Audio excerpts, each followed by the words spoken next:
taking real life topics, real human experience, and putting it in a sci-fi setting, which prompts people to analyze their own perceptions and ways of thinking and how they feel about things. So we have our other writer here, Regine. Great Regine, episode. Regine, are you here with us? Regine Yes, Sawyer. I Hi, am. sweetheart. Hi. Welcome, welcome. Thank you for coming. Thank you for having Introduce me. yourselves and tell everyone about your wonderful organization. I will. So, hi, my name is Regine. I am the owner, writer, creator over at Lock It Down Productions. I've been publishing comic books for about 14 years now. I'm Wow. also the coordinator and founder of the Women in Comics Collective International, and we host events around the country. Awesome. I've known you for years and I've been to many of your showcases and I love hearing all of your writers that you support talk about, you know, the whole effort to bring attention to independent writers and to showcase their works and have them get the respect that they deserve. And I've cosplayed at your events and we go back far, just like Yes, Naseed. Yes. So I'm definitely wonderful and very, glad that you're here.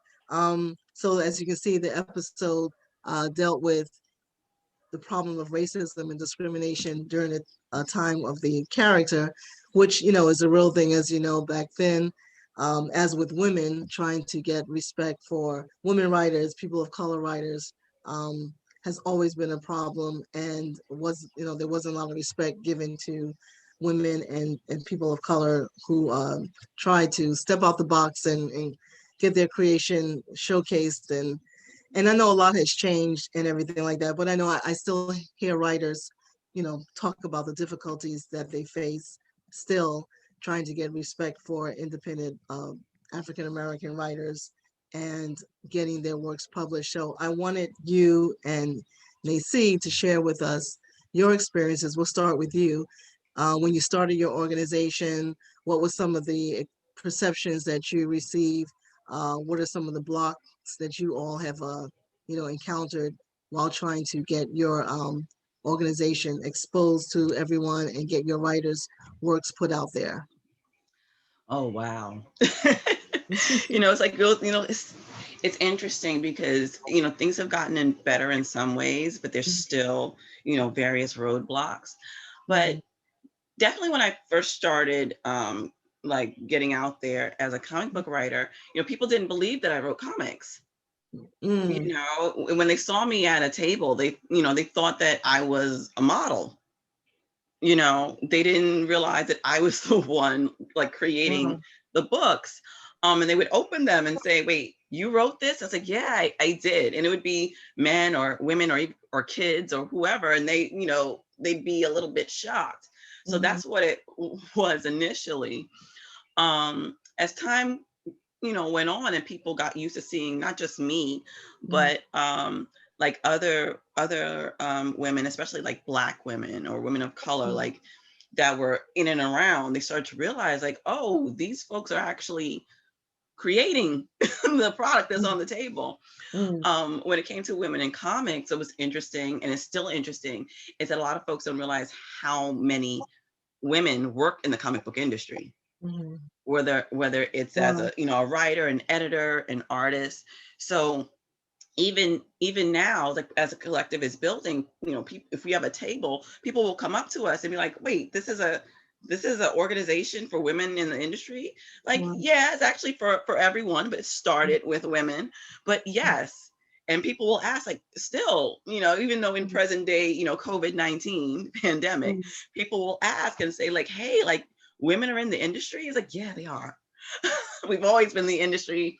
We've probably been in the background, or we just wanted to be quiet and at peace, because sometimes when folks find out you're a woman, they get a little crazy, mhm, for lack of a better term. But yeah, people were just surprised to see that women, especially women of color, particularly Black women, were working in the industry in a creative capacity as well as a management capacity, because you had art directors, you have editors and so forth. mhm, So it's still a thing to a certain extent, but it definitely was a larger thing, quote Mhm. unquote, when we started the organization back in 2012. Okay. Yeah. So let me ask you, what are some of the platforms that you use to help showcase your works as well as the members of your organization? And what are some of the resources that you use to help them get published? Sure. So we have our website, womenincomicscollective.org. And on the site, we provide resources for members, such as legal advice, finances, grants, other types of Okay. financial services. We also have racial equity and gender equity resources as well. Mhm. We have discounts for members. So if you are an artist and you're always buying from Blick, specifically Blick Yes. art supplies, like we have a discount for members to get Mhm. art supplies.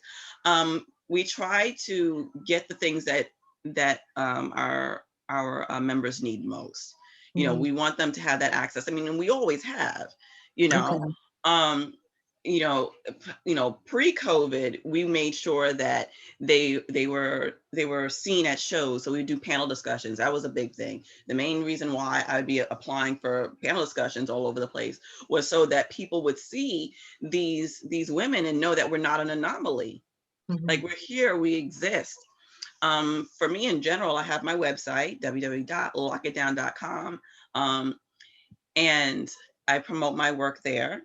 I also, and Women in Comics, they're also on social media, Instagram, Twitter. What I love the most about Instagram is because we can use that to showcase all the different creators individually. So right now we actually have a Black History Month spotlight. And so every day we have a new Wink member or a friend of the organization on the site. And we'll be Mhm. doing the same thing for Women's History Month. That's Oh, kind of, wonderful. yeah, Wonderful. so that's one of the things like we try to do is just to get as much visibility as possible, because that definitely helps folks get work and Hmm. get jobs. And in it, I've been told that folks have, so that's a great thing. That's a great thing. So that's basically the things that we do and I do. Wonderful. Thank you for that. And thank you for all your hard work. I made you a co-host so you can share your link to your, I think you have the Lock It Down and you have a separate link for Women in Comics too, Yes. the Facebook group or yeah. So Yeah. yeah, you can put in your link for where people can follow you and check out your stores and your wonderful works. I believe Miss Ann cosplayed one of your characters Yes, before. she does. Oh my God. Yes. Annette, I see you. Yeah, she's cosplayed twice. I Oh, think she's okay. cosplayed. She had two different outfits for Ice Witch, and they're absolutely amazing. Because I was saying earlier that that's one of the things that we like to do as cosplayers to help support independent writers is to cosplay their characters and walk around the convention with your business cards. So when people stop and say, who are you? We can say, oh, with this great new character and here's the person that wrote the comic and their table is down to the left or right, turn the corner. And we have done that, and that's always been a lot of fun. I'll be doing some new shots this spring of that cosplay too. Look out for that, Regine. I can't wait. Oh my God. So wonderful. I always hear independent writers say when somebody wants to cosplay their character, it's just so exciting. It's very exciting. It blows our minds every time. It's like, really, someone actually liked it enough to make a costume. It's like, you're like, I'm fangirling right now. Are you kidding? That's awesome. That's awesome. Naseed, want to share with us your reflections about the episode and share with us like how it's been for you getting your work out and working with other independent writers and what roadblocks you faced and how did you work around them? Well, first, when you guys beat me up, I didn't realize I'm actually upset that I never even seen that episode, but it was so surreal, and how it makes the connections of how the journey of the writer is. Um, Especially New York is much more diverse, I would say, than when you're on the Jersey side of the shore. So when you're talking about that, you know, even as we were promoting our Comic Con, ChemFest, you know, we had to educate the community because the community didn't embrace it as much as you would in, you know, in New York City and everything. So we had to educate the community as well as host an event at the same time. So that's pretty much been the whole journey. And when I even do talks with children, you know, like they're into anime, they're into manga, they're into, you know, comics and everything. But coming from the hood, they can't embrace that side and allow that inner geekdom or that blurb to come out. So that's been a struggle in itself.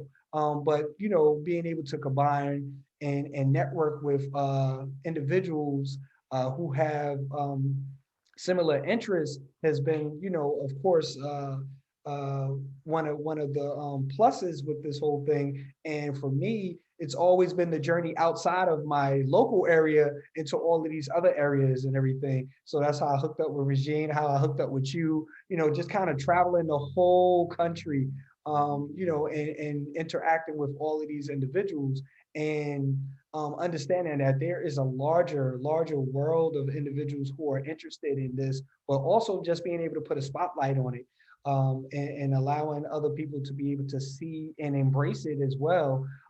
So, because what I ain't gonna say it's a taboo, but it's definitely not embraced as it would be, you know, in the local areas and everything, especially, you know, where I come from, you know, Mhm. and it may even be frowned upon because I know as a writer of a comic book series, I almost felt like how Stan Lee and them would talk about back when they first started as if they were true writers, you know, because it was kind of frowned upon as far as the genre of, you know, comic book writing. But I embraced and believed in myself to be able to kind of, you know, kind of push it out there.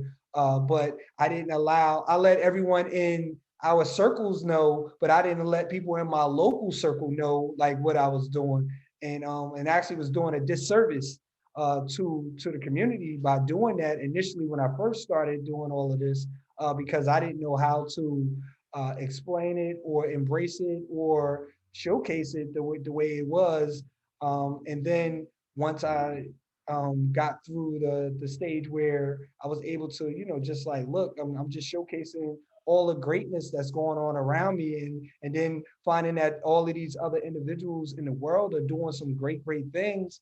Um, and it's not just me, and it's not just, you know, a few of us. There's a whole network of individuals that's doing this across the country and everything. That allowed, you know, myself to develop that confidence to be able to spread out and show to the world that this is, you know, this is who I am. You know, it's like almost like coming out ceremony in the sense, you know, with your inner blurb, you know, you know, and being able to showcase that. Because, you know, the perception, you know, like if you ain't rapping, if you ain't in basketball, I mean, which, you know, I played basketball and everything, but that's not socially accepted, you know. So now just being able to you know, provide a nexus for the now generation with the next generation is something that, you know, just being able to embrace and just, you know, kind of just keep continuously pushing. So there are, you know, like Regine was saying, you know, I've always invited Regine and, you know, the number of Black women writers, because a lot of people just don't know. And especially, like I said, in my community, that there are Black women writers. So, you know, Wow. so just being able to do that has been, you know, super phenomenal. But those are the challenges that you know that you face, you know, coming out with your own narrative and pushing your own story and everything. Um, and but I love the journey and I embrace the journey. You know, of course, you would love to have more exposure. You would love to have more people in the fold that are embracing everything that you're doing. But you know, it is like it is a long journey. As Regine was saying, she's been doing it for 14 years. I'm going into 10 years now. Like I'm hitting my little 10-year anniversary with all of this stuff. So I mean, but I'm still at it. You know, there's a number of times where a lot of people who Regine know that, we started out with, and they're not doing it no more, but just staying with it and just keep continuously pushing, and just see, a lot of people think that, and I call it the Black Panther phenomena, where, where all these people come from? No, they weren't looking for us. We were here. They just weren't looking for us, and that's kind of like what was happening. I do like the fact that, more creatives and individuals are being showcased.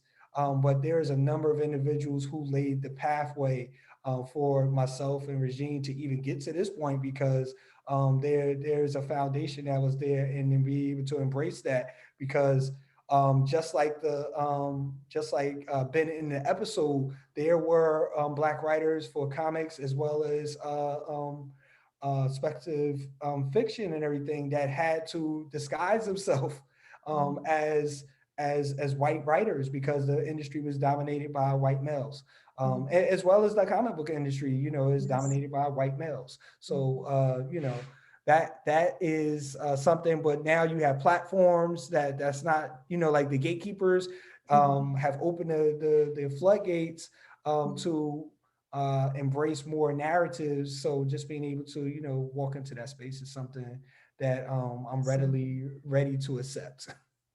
Awesome. For both of you, what kind of financial resources do you guys have access to? I know, like, one writer said, I work 2 jobs. Well, other than your regular jobs, how easy is it for you guys to apply for grants, get funding, and things like that, fundraising? I know some people use Kickstarter a lot. What are the financial resources you guys mainly use to, when you want to start your project, and to pay for all of the, and I know it's got to be a lot of financial, costs to putting together a comic, and the different elements. You have to pay the inker, the writer, and and everything. So, like, how do you guys, like? I always am fascinated to wonder how you guys get up the money for this, because it's so hard for me to just pay my bills, and you guys are paying your bills. You're eating. You're healthy, so you definitely are eating, and you you have these comics all over. So share that with us. Well, I personally, I mean, when I first started, I was paying everything out of my pocket. I mean, when I got paid, the artist got paid. I mean, that is basically what I was doing. Like, every 2 weeks, I got a check. So did he. And then as time went on, it's like, okay, what else can be done? And then Kickstarter did come out of the heavens, basically. But it wasn't until recent years that I really started looking into Kickstarter, and I actually became a creator in residence over there and learned like some tricks of the trade and so forth. So at some point I am going to do a Kickstarter. I did a Kickstarter last year, but the COVID happened, and it kind of fell to the wayside. So I definitely will be working with that. But yeah, initially it was just, okay, I'm getting a check, so he's gonna get a check too. And that basically was it. In terms of grants, I mean, right now really is a prime time to apply for grants, because of everything that's happening in our country, in the world. A lot of folks, especially artists and writers, anybody in the creative community, anybody who's making this like their main gig, even if it's a side gig, but especially if you're making it your main gig, like grants are definitely needed. So there is money for organizations. There are grants for individual artists and creators, depending upon what you're making. But it's there. It's readily available. It's accessible. As I mentioned before, I put grants all the time on the Women in Comics website, so people can get access to that. But the National Endowment of the Arts has a list of grants. If you're in New York City, the NYFA has a list of grants, their own as well as others. So there actually is a lot of money out there. You just have to do the hunting and take the time to apply, because it is time consuming. Believe me, I know. Wow. Wow. Naseed, about how do you go about getting your funding? Well, I'm gonna reference something that my mother used to do when we were growing up. It was called layaway. So my artists were on a layaway plan. So just like Regine was talking about, it had to give partial payments. That's how it was in the beginning. You financing, it's your dream, so you financing your dream. So my main gig was financing my dream. So instead of I always say to people, like, my beer and cigarette money I would use that to finance my dream. And, being that I don't smoke or drink, I was able to, put that to that. Mhm. But just like Regine was just stating, just pretty much when I got paid, the artist got paid, and just kind of kept putting it on that until I was able to. And I broke my art down into 5-page increments, and that's how I was able to pay for it. I paid for 5 pages, 5 pages, 5 pages. So Okay. I got to the end of the entire book, and then later on, Kickstarter was birthed, and I was under the philosophy when Kickstarter first came, because I did fail at a Kickstarter. If you build it, they will come. And and I thought that, yeah, I put it out there, and then like it'll get funded, but found out very soon that that's not how the algorithm and how what the whole campaign worked. So there's a lot of pre-labor, pre-launch stuff that you need to do in order for a Kickstarter to Mm. be successful. And gladly learned that, and use the cons and everything to and study. The one thing I do is I study the industry greats and what they're doing. And I do case studies with all of them and just see how they are successful, and then try to use that information to for not do as many mistakes as I've been doing, learning the industry, because not growing up, under uh, a comic book publishing house or anything like that, where you get the ins and outs of business. So the education that you don't get, you pay for in some shape, form, or fashion. So Mm. that's been a learning curve for me, just understanding the business side of it. So, I mean, but those are the two areas of finance. Mm. One of the things that we have been looking into, and thank you, Regine, for those resources, because I was definitely writing them down. you know, uh, is the grants aspect of it, because there are a number of grants out there. Just making sure that you're able to locate them. So that was something that was looking to do, especially with ChemFest and career readiness piece.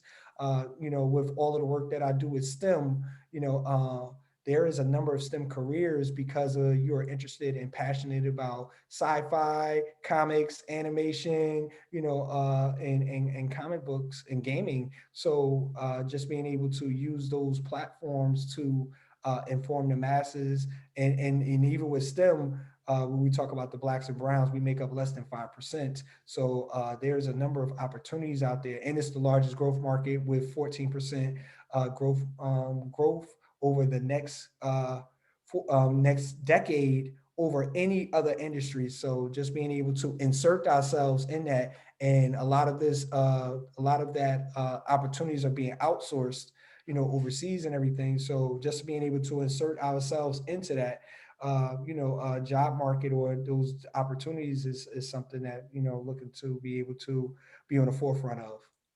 Amazing, amazing. That is so awesome. My last question I want to ask, and then we'll see if anyone in the audience has a question. And and I know you guys, like, you all have your independent publishing and everything like that. For each of you, how would you feel if, say, a mainstream company like Marvel or DC came to you and said, "Hey, I like your comic. I like to, have you involved in allowing DC or Marvel to publish your comic and be and be involved in getting it out to the public as an independent. Would that be something you would want to do or not do? So that's for each of you to answer. I mean, it depends upon the situation and what the contract look like, That's what it all depends. Like, what does the money look like? The residuals, you know. What does that look like? So I'm open, because I currently did a few stories for DC over the past couple of months, and that was fun. That truly was fun. I enjoyed that, and so I wouldn't be against it, but what do those residuals look like? What do those creator rights look like? Like, let me see that contract, like all of that. That's would be my thought process on that. I hear that, for real. Naseed? So for me, I want to keep the main thing the main thing. So what I'm doing with PB Soldier, I would love to just, hone in on that and keep the ownership with that. But I understand as a writer and a developer, you always have to have additional stories. So I will work with these individuals and create a story for them. That may be something, because I will use that as leverage, as Regine has done. To further your brand. I mean, because that's what it allows you to do. They have a larger platform to further your brand. I'm not looking to sell this main story, but I would do work with them to be able to do that and be able to keep the main thing, because I know one thing: Regine will not be selling women in comics collective or anything like that, but she would work with these brands and everything to help elevate her brand to the next level and everything. So that's when you talk about keeping the main thing, because we want to talk about legacy. And anybody here know how old Superman is or Batman is? And every 7 years they keep reinventing the story and repackaging it and sending it to us. And we still going there, we still supporting. you know uh and it's funny when you have your own children and you have these talks with them about the media that's out there, and then you can have in-depth conversations, and it's because they keep recycling the same stuff. From when you were a child, and they looking at you in an amazement, and like, no, this is not new, Mm, this is actually something old, that's been recycled. So that's where the creativity, and that's why they need more of us in the creative rooms, because they're running out of stories. mhm. Yes, and I've had writers say to me that they also would not mind negotiating some type of deal with a mainstream company, but it would depend on their works, because certain works, like what I'm hearing from you, is we're not sharing with nobody. We don't care what the contract looks like, because it's that personal to them, and they want to maintain control over the character, its development, and the direction and flow that it goes. And then other works they might not mind negotiating a contract with, or like you said, writing a whole new piece for a mainstream company that would be interested. But I know you guys are definitely about the contract. So do you guys work with lawyers that you can that will work with you in case anyone comes to you with a contract to want to publish one of your works or purchase one of your works? Like, would you even like sell a work out and out? Would you always just want to have like control and get residuals? It really depends, because sometimes you'll make a story, and I don't want to call it a throwaway story, but it's not a throwaway story, but it's a story that you'd be willing to part with, Mm, um, and either sell outright or just be willing to sell, let's say, partial ownership of, whether it be half or even a quarter or whatever it is. But there are stories that are your babies. mhm, You're like, I'm not selling this to nobody unless, mhm, I have to have, full control. mhm, So and so again, that's something that depends upon the story and like your connection to it. So it's a possibility, but yeah, things that you're sort of kind of quote unquote married to, mhm. um, like you got to make the deal sweeter. You got to put more sugar in my sweet tea, and give me a lemon. Like you gotta, you gotta make it good. You have to make it good. But there's a wonderful service called Legal Shield, and I have it, and it's also available for Wink members. They get a discounted rate on that membership, and it's a wonderful service. And anytime I have any questions or any type of legal advice that's needed, I can get it from them, as well as they'll draw up a certain amount of documents during the year based upon the membership that you have. So it's a good service to use. It's definitely been beneficial for me. So yeah, if I need anything, I usually contact them. Oh, wonderful, wonderful. Yeah, Naseed, you have a I legal. have a lawyer on deck, Good. just to review documents and everything, with regards to deals. I haven't been that fortunate yet to have to have a major deal to have to review. But the smaller deals I've been working on, you know, uh, definitely have a lawyer in place for that. Yes. Yes. Awesome. Okay, so we have a few minutes left. Does anyone in the audience have a question for one or both of our guests? You can unmute yourself, raise your hand, raise your hand. Anyone? Questions? Got it. I got a question. From our budding artists, yes. Yeah. It's a pleasure, an honor. That was wonderful. This is awesome panel. So much awesome information.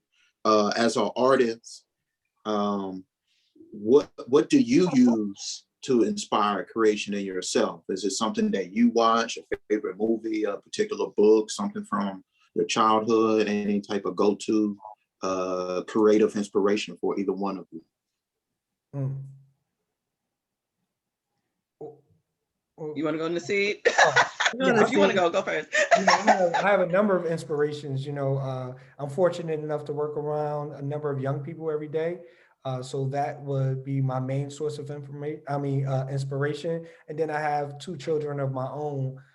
So when I think of it, I think of the legacy. And then I actually put reminders around my house so I can, keep the main thing, because it gets hard, day in, day out, year after year to kind of just keep pushing, because I know Regine know that, like you expect yourself to be at a certain level at a certain time. You map it out, you got dates in mind, and you want to be able to, like, oh, I should have been selling 100,000 copies of this book by this date and all this stuff. You write your Yes. down, you got your vision board, you got all that stuff. And then those dates come and you sitting here like, dang, I made some progress, but I didn't reach that goal. So, you just want to kind of keep pushing forward and everything. And then once again, like I have family, I have little nieces and everything else. So I'm looking out for them, and, be one of the members of my family to develop generational wealth. Cause that is, one of the things that I'm looking to do. And, and I write that down because, I saw how hard my parents worked, you know.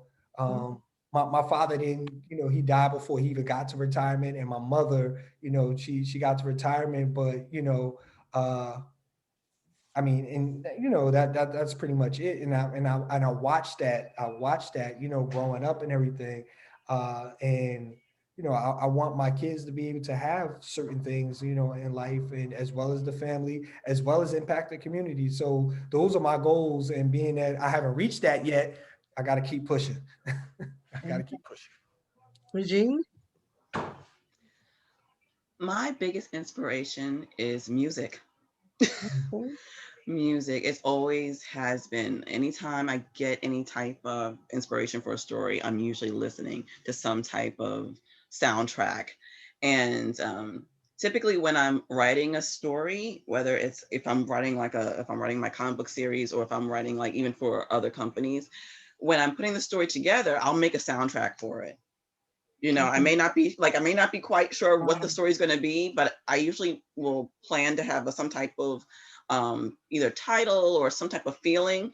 And so I just start putting a playlist together. So on my Spotify, I have probably about 10 playlists for some of the different things I've done. And really it helps. It really helps to get me into the headspace of the characters that I'm writing. Even when I'm just doing character descriptions, I'll have music on, and I can just feel who this character is, and I just start doing that.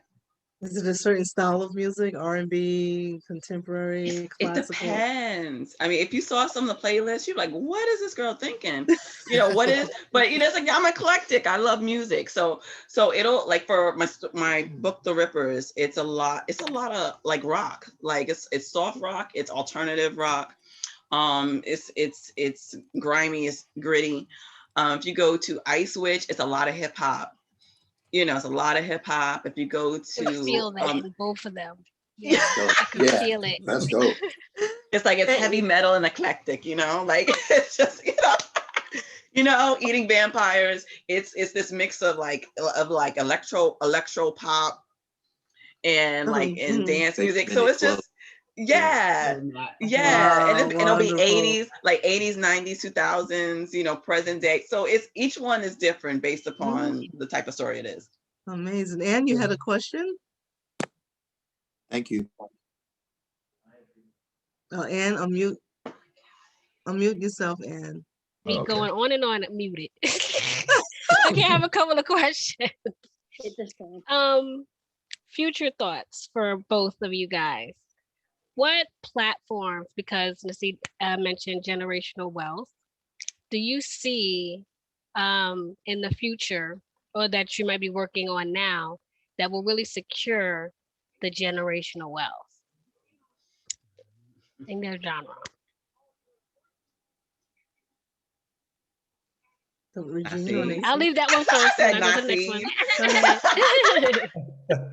I mean, that's going to secure. I mean, I don't know if it's going to secure, but what we're all working on is started off with the comic series and want to move it into the animation. So that's the next platform that we want to move it into. And of course, with animation, gaming, and every other thing that, you know, transmedia that you can do with your particular storyline and characters. So that's the you know, the formula that we're looking at for to be able to develop that generational wealth. And then of course with that, you know, negotiating the contracts that Regine was talking about, and making sure that you are getting that maximum residuals, you know, based off of your creations. And then that's going to make it live, you know, way past you would ever be on this planet and everything. So and making sure that, you know, you have rights and ownership and consistently getting that. So and that comes with building the brand up, you know, just building the brand up, and then being able to leverage that to do other things. Regine? Thank you. I agree with Naseed, like totally, especially when it comes to intellectual properties. You know, the ones that we're creating and such. I mean, we love our comic books and stuff, but it's so important to branch out into various other forms of media if you want it to sustain itself, essentially, as well as sustain you, you know, and your family, and you want to just keep that going and, you know, help to sustain your future generations. But in terms of, like, when I think about women in comics, about the fact that the importance of, you know, fighting for pay equity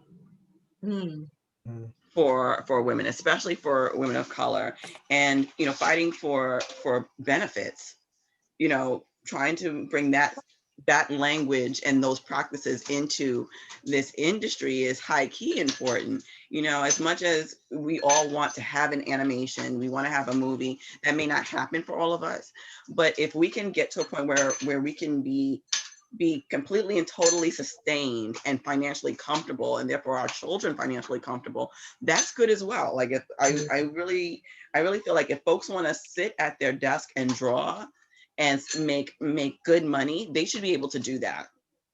You know, they should be able to do that. It shouldn't be as hard as it currently is. So for me, I'm also thinking about how do we make that happen, like, so that it can be a choice, not like, oh God, now, like, this is not doing it for me, so now I gotta try to, you know, get into this other field of media that I may not be necessarily interested in. And it may be something that's awesome, but at the same time, it's like, no, we want to be fully sustaining as a comic book and publishing community. Wonderful, wonderful. Well, you definitely have a lot of support from us. We are all rooting for you. We love our independent writers. You guys are always ever present in the community. You help even, you know, teach children how to write their own stories. And like we do with the cosplay group, we got a grant. In fact, we get a yearly grant specifically to do free costuming workshops. So wanting to expand the children's imagination, helping them to create their own characters, write their own stories from their hearts and from their perspectives, and then create costumes for their characters. And this is just a wonderful legacy that we can pass not only for our children, but the children in our community. And it's so important because this keeps it going with the love of writing and the love of imagination and the love of being independent. Okay. I'm a big Prince fan. And one of the things Prince was so about was independence and control over your property. No Okay. master. Yes, Would he work with you if you ain't own the masters? exactly. Exactly. And I think it's just so awesome to see people just, from the community create their own publishing organization, take care of their own rights, protect their intellectual property. You guys have your lawyers, you guys know what you want, you know what you're willing to share, what you're not willing to share. And that's just really awesome. And, I'm just so proud to know you. And I'm always there to support. When I go to cons, I'll take a credit card to buy things, but when it comes to that artist alley, that's my heart right there. And I got my cash money. And even during the COVID, I was telling people, look, we're not going out to the bar, we're not cosplaying, so we're not at the material stores. So take that money and go on your favorite artist's website and buy their comics, buy their pins, buy their prints, things like that. And I just spent so much time in the artist alley area, and I always stop and see you guys and everything. And, I can't write for anything. I can't draw for anything. So I get my escapism through you, through you guys. So thank you so much for what you do and for your talent. And we wish you all the best and prosperity to you both. Does anyone have any last minute thing they would like to say? Okay, hi, And for a while. Okay, now that all of the serious stuff is over with, I need scoop. Okay, starting with Regine.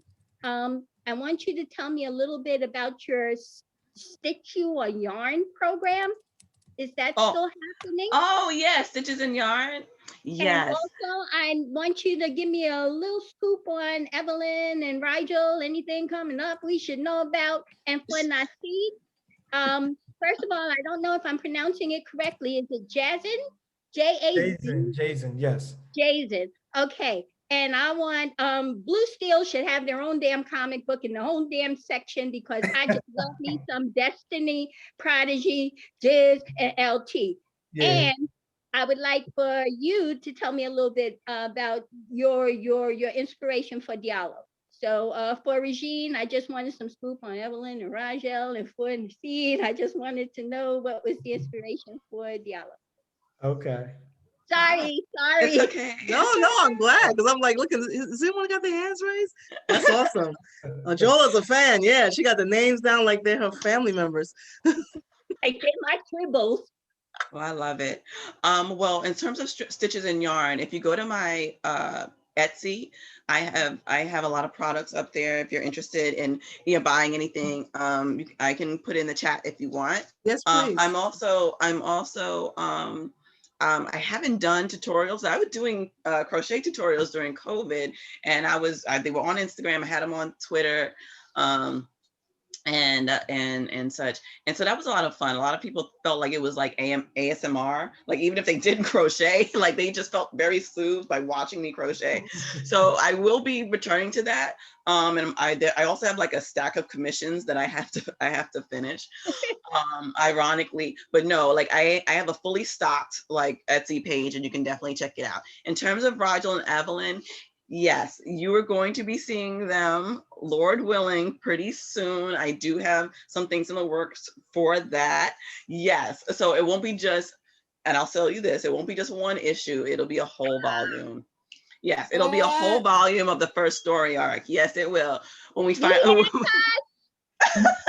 Can I ask Regine a question? Yes.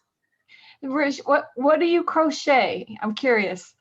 Okay, I'm gonna put it in the chat, but I crochet hats, I crochet scarves, I crochet lounge pants. I do protective masks, and that's what I was doing the COVID.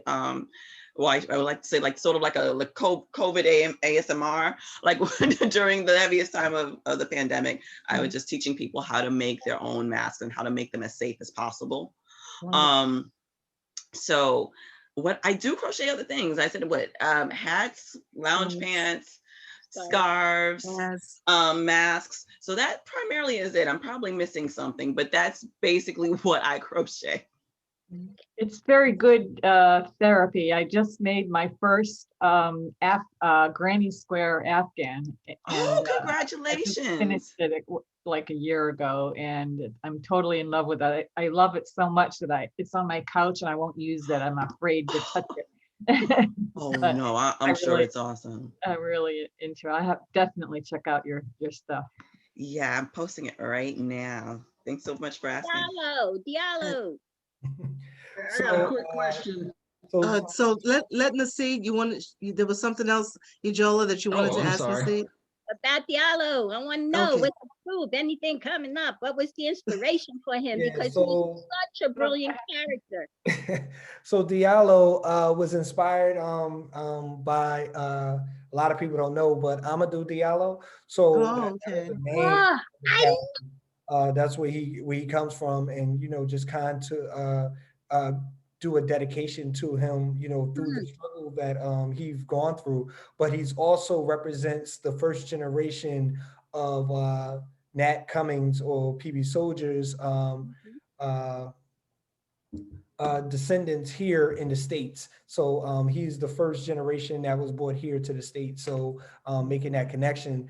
And then the piece that I wanted to share with you, I actually have it up here. I'm trying to share it.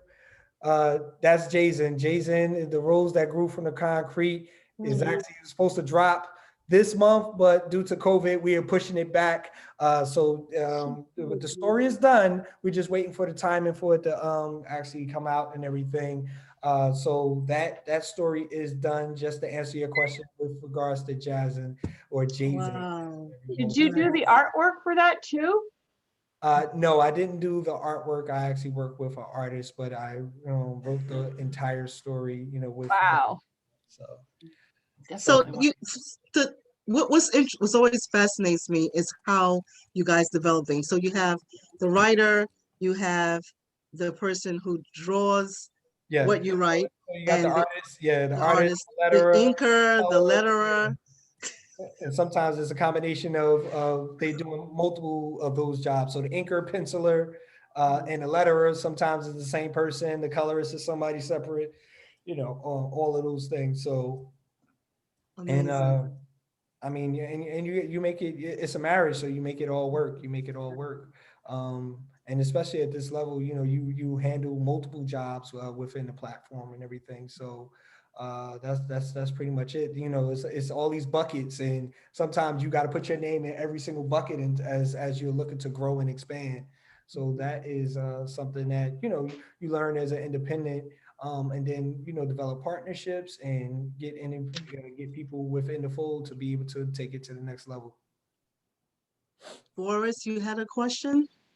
Yes, I have a question. It won't be complicated along, but I buy comics mainly for young people, and I go to Tanzania in East Africa, and I got nieces, friends of mine's kids that are like the nephews. I need to be able to buy your stuff because comics are, I got friends who have schools over there as well, and they teach English where these comics, they need books. And so I've been getting them comics, and comics have been extremely popular.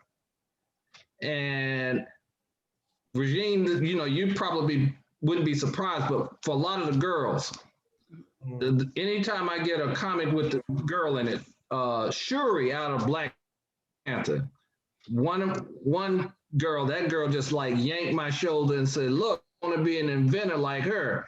What happened in the previous issue?" You know what I had to do? I had to find the previous issue. Do you all sell books like in a volume bundle or? Yeah, because I just found about you, and I do buy comics, and I will buy comics from y'all. Okay. So one of the things. I'm sorry, ladies first, Regine. No, go ahead. No, you started talking already. It's okay. Go ahead. Go ahead. Go ahead. I'm writing, man. So this is available on our website. So if you go to www.pbsmediastudios.com, that's www.pbsmediastudios.com. You can purchase the graphic novel as well as the prints and everything else. In the chat. And everything. So that. Oh man, you got a graphic novel. Yes. So we was doing serials. Oh my God. So we was doing serials before. And now we have a 176 page graphic novel. we wanted to make sure that everyone saw this one before we drop Jason. So Jason is ready to hit the streets. But you know, we still, you know, if you can see my house, you'll be able to see all the copies I got of PB Soldier still sitting here. We waiting for stuff to open back up so we can get it back out there, you know. But you know, platforms like this allows us to be able to get more eyes on the, you know, the great things that we're doing with the comic book series, as well as using it as a platform to teach STEM. So that's, I mean, that's been the whole thing. I'm gonna tell you, Regine? the comics have a tremendous effect. I mean, it's here and everywhere. I'm be quiet now, but It's okay. That's okay. Well, I've been primarily selling my books digitally, but I do have all of my books available in print. You'll be able to go to my website and order. I just have to release the fact that I have physical books on the website.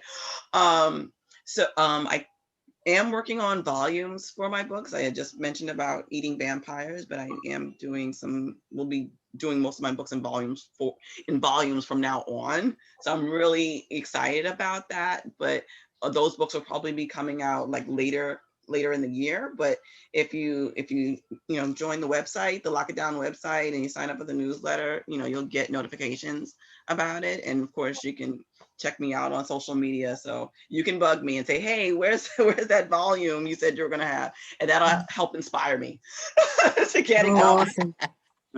Sometimes you need that push. I have a question for Naseed and Regine. I was wondering, who are your favorite writers, and which writers inspired your work the most? Oh, wow. Honestly, a lot of prose writers inspired me. Because when I was writing, I started writing when I was a little girl. I loved stories, and I was an avid comic book collector too, but I just love books in general. So one of my favorite writers is Virginia Hamilton, and she wrote collections of stories about African folklore. I also, in terms of comics, I loved Chris Claremont. I loved his run on the X-Men and on, you know, he wrote a lot of X books. He was on Uncanny X-Men, Excalibur, like it's just like his hands was in almost everything. But he was such a thoughtful writer. You know, there were some things that I was a little iffy about, like, I don't like necessarily like this story. But for the most part, I just really enjoyed his storytelling style. It was just so, the only word I can come up with is thorough. Mm-hmm. It was just thorough, and it was solid. And it just made me fall in love with the medium. Awesome. That's great. Awesome. What about you, Naseed? Who are your favorite writers, and which writers inspired you? Well, I have a number of writers. Mine go from nonfiction to fiction. So, of course, nonfiction, you know, I get Telly, you get Langston Hughes, Octavia Butler from the fiction standpoint. And then I actually follow a lot of screenwriters too. So like Gary Whitta, Gary Whitta and them. So I kind of draw from all of those. From comics, I can't really pinpoint one particular, but I know, I mean, as far as the art, you know, which inspired me, because I was a big X-Men and Spider-Man collector, and then of course I collected Black Panther and everything too. But that was the '90s, you know, that Jim Lee and McFarlane's, you know, Spider-Man and everything. So that those things kind of inspired me as well. So I mean, like I said, I draw from all of those different areas. That's great. Thank you so much. Okay. Any more questions before we do our raffle? We have a raffle we're doing. I got the names here. So non-crew, everything tonight. Yeah, non-crew members. Okay, you are not in this raffle. That's normal. There's all kinds of stuff that go on these meetings. You have no idea. Yeah. Yeah, let's get a raffle. This is for our guests, non-crew members. So all of our guests will be, we have So Deborah, anybody with a U.S. Carolyn, Gerard holder background is not for you. yes, Sabrina, Elaine, Sabrina and Ejola, y'all need to put y'all's right back up. Heather. Okay, yeah. So Put my shit you back guys, on. you Get back on the Mark, ship, Technically Sabrina. not You're on your in it. ship, so I'm yes, eligible. yes, Heather, you're eligible. So you guys are eligible. So I'm shaking I'm on it the up now. ship. I'm on the ship. Okay, let's see who we got. And we have Heather. You are a winner. Oh, yay! I've never won a raffle before. Want to pick another one? Pick another one. By the way, There you you lovely speakers, I love everything you said. You spoke to my heart. I love you all. go. And Yes, our that next was winner, great. That was so good. Yeah. Elaine and Heather. So Yay! what happens here with Elaine and Heather is you guys, you go on each artist's site and you can purchase up to $25 worth of products, okay, from each artist, okay? And Wow. the artist, you will let us know, when you're ready to ship. Okay, And I need the yeah, list and of we'll the send sites. you the money. And also include the shipping charge, okay? And that is compliments of one of our sponsors, William. So there's $25 for each Hot dog. yeah, to go on the site. So it's $25 for each artist, okay? So you will purchase $25 worth of stuff from Regine, Heather, and $25 worth of stuff from Oh my God, my little apartment's gonna look so pretty. yeah. Congratulations. And Elaine, you will do the same. You will purchase $25 worth of products from PBS Media and $25 worth of products from Regine. So that's basically $50 for each of you winners, okay? Cool. Make sure you get the, Okay, make sure you shoot. get So the it was website PBS from the Media. chat. What? Yes. Cool, Can thank you you. put the links in it again? But I'm gonna also send it to you, Heather. Yes, And thank you. Elaine. Oh, good. I'm Okay. gonna send you the Yeah. links. Oh Yeah. my God, I'm so happy. I get to Thank have you. something. Yes. Cool. Yes. So and let us know what you pick out. Like when it comes, take a picture Yeah, and take a everything picture. so we Oh, I can get something so we to can post see. it. Yeah.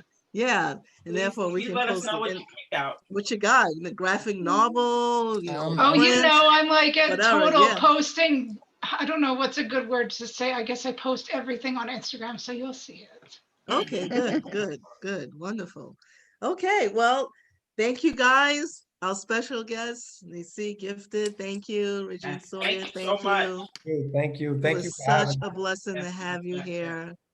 And we Oh, look forward to your work. before we leave, I just got one question. How am I get off this ship? You You're can't not. get off. You Right. gotta sign You're up. not. I mean, I'm He's got a sorry. revolving door that's never gonna let you out. Keep you in the buffer. I gotta Yeah. Yeah. get. You're in the transporter buffer. You're not going anywhere. I don't even know where we flying over right now.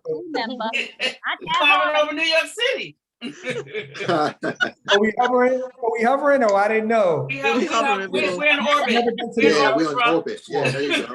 We're in orbit, bro. Never been to this altitude before, so I don't know where we hovering over right now. I'll transport you down in a minute. Yeah, we hover over everything. On the other side of the bridge. We've got a great transporter chief, so you'll be in good hands. There'll be no transporter malfunctions or accidents on this trip. That's right. I'm gonna make sure nothing happens. Right. That's right. That's it. Your Contra will stay in your head, so you can. Come back on the earth to scramble to anything. Oh, you got Star Trek jokes. Hey, before we go, I want to thank Mark for coming. Thank you. Appreciate you supporting us, sir. He's the head of Starfleet Command. So very happy that you're here. It's it makes us happy that you took some time out of your day to come out and spend some time with us. We definitely appreciate you. Yes. Pleasure. Thank you. Thank you. Thank you all for coming. Thank you. Thank you. This is So, great. in the holder, once we're done, I'm not saying we have to all break off right now, but make sure you guys are the last ones to leave. Don't leave before everybody else. I appreciate that. Thank you. Okay. Yes. Let I'm everybody ducking else out get to right the now. escape Peace. passage Yeah. first. Don't take the first. Blow you out Yeah, we the. gotta stay at our post. Just to Women let and you Some guys children of, know. some first. of us have to work in the morning, so. Yes. Well, okay, so you're excused. You're Yes, excused, yes. sir. Some of us You're have to be excused. ready for I'm just- cartoons at 10 o'clock. That's right. Yeah, that's what Oh, I'm gonna yes. say right quickly. So this Zoom link gets you into the activities for Saturday, all the panels for Saturday and the screening for Sunday. So it's the same Zoom link. And we start 10 o'clock is the ward room. So come and hang out with the crew. Bring And your then breakfast. bring your So breakfast. Rack the Gino in the Rack ward the room. Gino, yeah, exactly, yeah. Come and have And then breakfast with us in the morning, and then we're gonna have cartoons right after yes, that. lower deck Lower deck. cartoons.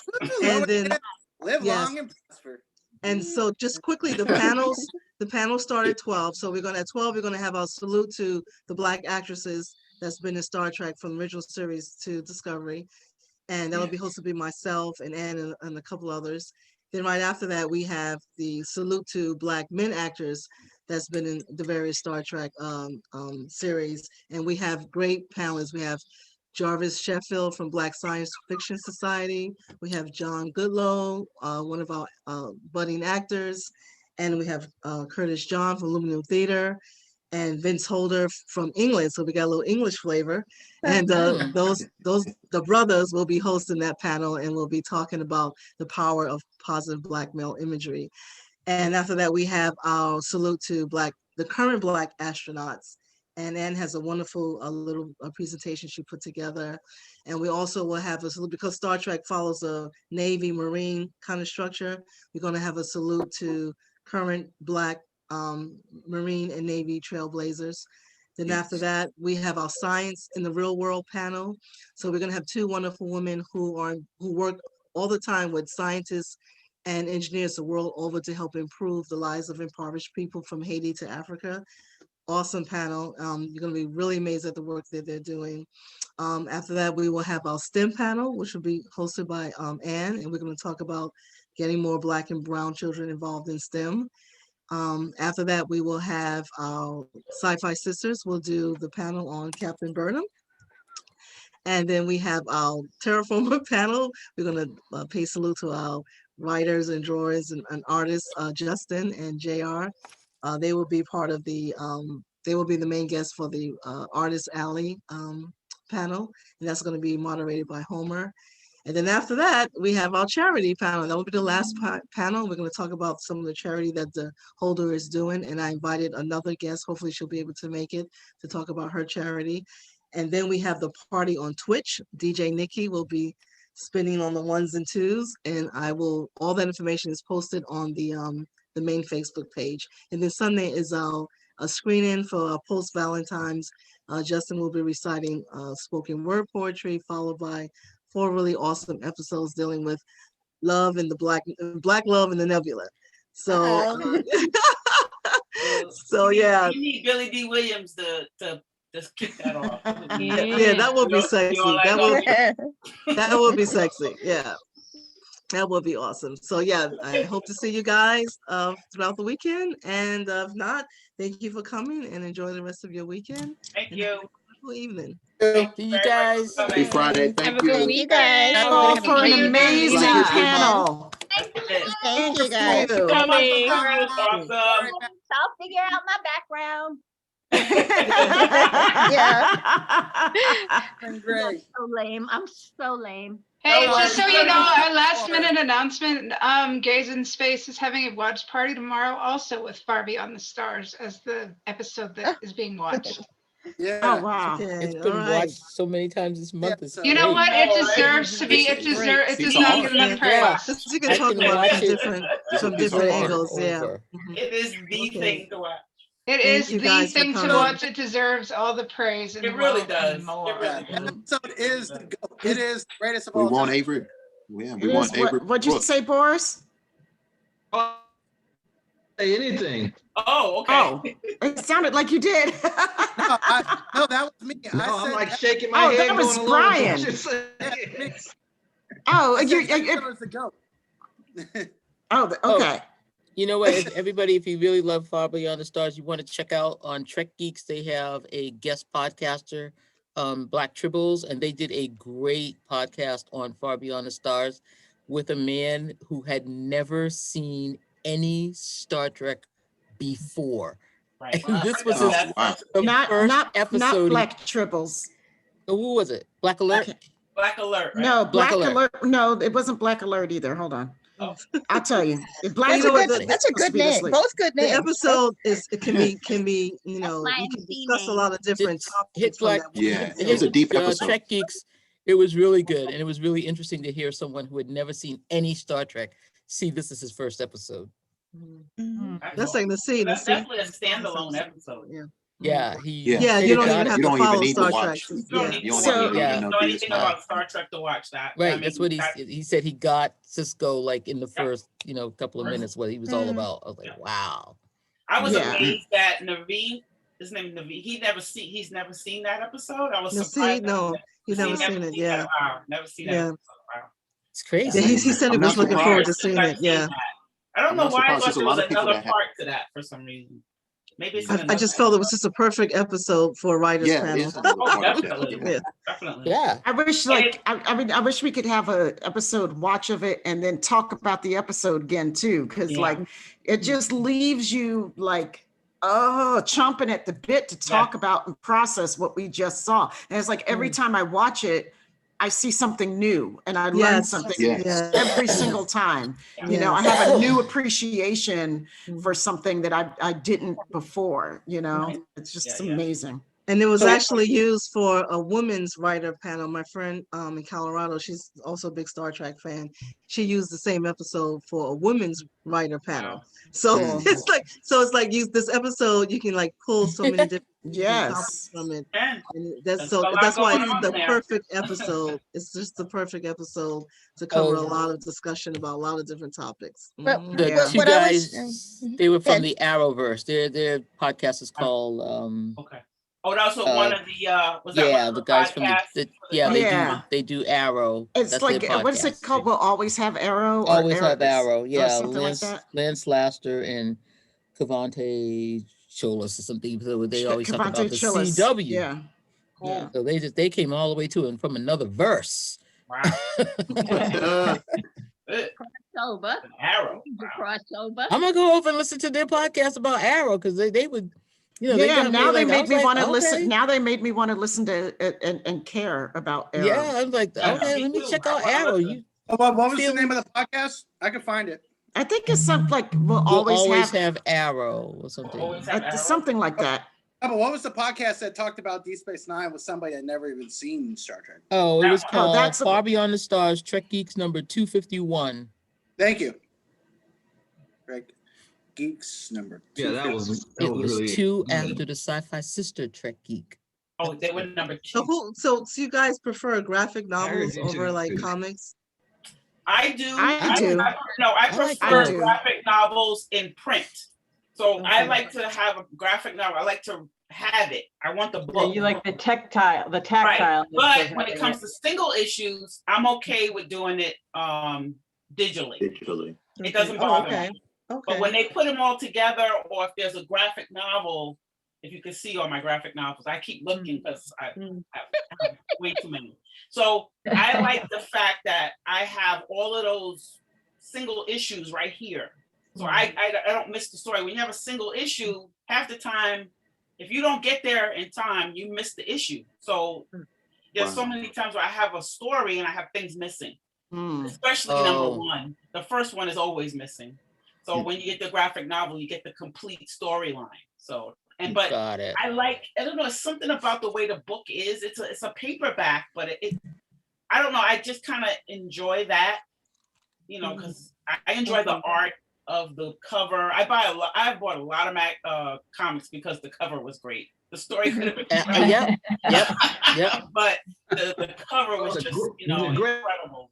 So Just like that, just like we saw in Far Beyond the Stars, you just showed the picture and you were like, yes. you were caught that and that's how he wrote the story. Oh, he saw that. It was like, oh, Saw the I would do picture. that one. And there came that story, and I was just like jumping. I went, oh, that's how I all like our artists Whose here, dribble is Justin, and purring? everyone else, all our artists here. Justin, you Yeah. just are the inspiration just from the picture. Yeah, I made Yeah. What we got? Oh, nice. Full Like t-shirt. it. Are you the only one with that? Yeah, what's up with that? You ain't sharing, man. we go. Sharing? Here we go. Yeah, that's a prototype. That's like Pegasus knowledge. Prototype. Behind that in the asteroid somewhere. Oh, have mercy. Way too many Star Trek people in one room. Okay. Well, you know, for this Sadness is episode, that we all got that. for this episode, actually, it was a fan who wrote. They didn't write like any kind of like outline, anything. At that time of Star Trek, and this is what a lot of people miss. As a fan, you could write in just two sentence ideas. Yeah. So it was actually a fan who wrote. It was a young. I think he was very young, like under 12. Or under 15 or something, wanted to know, wouldn't it be cool to have an episode that shows all of the actors as their real selves? And so this is where Far Beyond the Stars came in. And then they combined that with some other idea another fan had about, you know, what if, you know, this took place and this is not real, but this is really real. So they combined the two ideas together. And that's how they came in with Far Beyond the Stars. And then all those books that was in Benny's house, Avery Brooks specifically picked out each book that would be that would be around the look. Yeah, okay. And then he would talk about, I heard him talk about it before at a panel in Vegas. He talked about like what each book was and why he selected it for to be in the scene. So that was pretty cool. Yeah. There's a blog post, I think it said what was on Benny Russell's desk. It's an article from StarTrek.com. Yes. Yeah. Awesome. Yes. Awesome. What I liked is what I kept thinking of watching the episode was there's the occasional sci-fi writer over the years who has accused Star Trek of being like the McDonald's of science fiction, not in a nice way, obviously, you know, and I thought watching this, I'm like, I think I wish they'd watch ones like this and other ones too, obviously. But it's like no, Star Trek understands where it came from. The science fiction writers who were struggling, you know, yes, they became a popular TV show, and some people think, oh, popular is bad. I think that's really what that came down to. But no, Star Trek always took it seriously, the genre and the message and everything. Yeah. And I think it's really hard when you know, people forget that in those days, and I mean, even in, you know, Deep Space and even going back before that, these guys had to put out a production like 27 episodes in a series. Right. And now you have all this time and you give me 10 lousy episodes, and that's all you got? Right. You know, these guys are pumping out 27. Wow. Season was 30 episodes, which Believe is me, amazing. I know. Yeah. Right. And then at the time, like a couple of duds. especially like Deep Space Nine time, like they had minimal budget, but they were still like the visuals that we were seeing, like we had never seen them before. You know, they were still at the breaking boundaries, you know, that way. And now these people have like studio theater budgets, you know, and it's like, it's creaking. Like you're lucky if you get 12 episodes in a season. Yeah. There wasn't even a spaceship in this episode. I mean, Star Trek Right. Discovery is one of the most expensive It was shows. not. What'd you say, Brian? One of the most expensive shows on TV. Each season costs almost $200 million. Yeah. That would have been like the whole run of TOS. Yeah. Yeah. Part of TNG. Well, they did say that the special effects scenes, the ship fight scenes for DS9, the money they spent for that for Star Trek, they've never spent that kind of money for any kind of special effect for any other Star Trek series. Listen, that's why it needs to be. It definitely needs to be Blu-ray high def. HD needs some HD. My favorite It moment. does. He said HD love. Man, I'm Exactly. telling you, I'll give up like an hour a day just to help out. Right. No joke. Just tell me what to do. Yeah. Tell me what to do. What am I supposed to do? You tell me, because I can read. So Tell me what to do. I got you. You got me for a whole hour. Let's do it. Let's Yeah. get this done. I got like 10 people that I can bring with me. Come on, let's go. Yeah, Come on. I'm like, I got $5 Done. I could give to somebody, you know. Right. We will find a way to raise some money. We will, Oh, all the we can cosplayers raise out some there. money now. We will Star Trek take fans, over. we can always wait. raise money. That's right. CEO, we will Good night, take good over night. 42nd Good night. Street. Good Good night. night. Good night. Yeah, I'm Take still care, in everybody. downtown Bethesda, so I'm gonna I'm still in the See you office. tomorrow. Yeah, like Yes, Okay. go home. Thank you. Thank you so Bye, much. thank All you. right, Yeah. so good night. Yeah, I gotta Good be night, at good work at night. 6. So okay. Oh wow. Okay. You Yes. wanna All right, put everybody, the so show on for the on? road. tomorrow, Yvette? we know what we're supposed to do, where we're supposed to be. I'll be Well, I'm on a- time, 10 o'clock tomorrow. I'll be there at 10 o'clock. Yes, got Mr. on Yeah. time. Jensen. Yes, Mr. I'll be there at Jensen. 10. Please be there on time. I will. All right. All right. Yay. I'm gonna wake up. Yes, I'm gonna wake have up. a good night. Somebody Have call a me good at 10:30. Good night. Good night. Yeah, Good if you night. would please email me those Bye. links. Yay. Yes, I'm going to send you the links. Yes. Yes. All right. Cool. Nice to meet you, Boris. Nice to Yes. finally Yes. meet all of you. Boris. Hope Yes, to see you Sabrina, I'm tomorrow. sorry I didn't give you a proper greeting earlier. It's so good to see you. I can hardly wait for the day until I can take all of you in my arms and give you a proper greeting. I know, right? Oh. Yeah. Yes. Whoa. I miss what's so up with crazy. Thanks, Heather. Hugging. Well, and you know, hugging. when I was at the Star Trek Las Vegas convention, I used to give and get a lot of hugs, and some people even kissed me. I won't mention names. Oh Got yeah. kissed and hugged. Only in Vegas. Do not kiss and tell, girl. There should be No, one No, way to never. sign Never free happened. hugs. Listen and tell it, no. She's a free hug lady, man. This is a Walk around children's the- show.